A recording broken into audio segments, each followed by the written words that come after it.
Баршаңызға сәлем. Бүгін ас арнасында сіздермен миндальная мука, яғни бадам ұнын дайындайтын боламыз. Бадам ұнын макаронстар мен түрлі тәттілерге пайдалануға болады. Ал олай болса бастайық. Ең бірінші қайнап тұрған суымызға миндальды салып, сәл бұрқ еткіз бір рет қайнатып алып, оттың астын сөндіреміз. Сосын суымызды төгіп тастап, мына байқаған шығарсыздар, миндаль өзінің қабықтарын босатып, осылай тез ашуға мүмкіндік береді.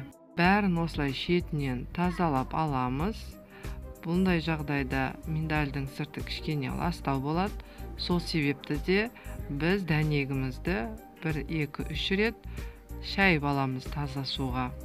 Содан соң барып, таза шүберегімізге дәнегімізді салып, сыртын сүртіп, кептіріп аламыз.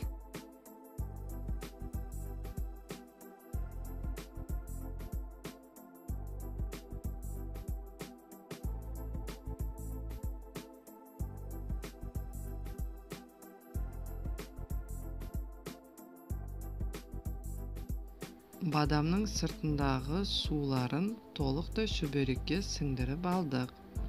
Енді пешке саламыз.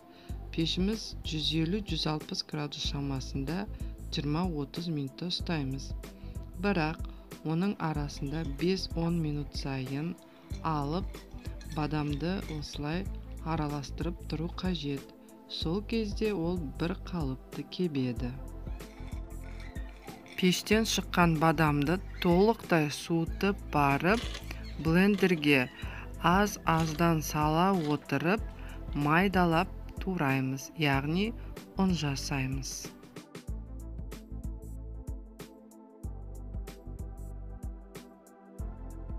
Бізге керек бадам ұны да дайын болды. Сіздер де жасап көріңіздер. Жасалу өте оңай әрі тез.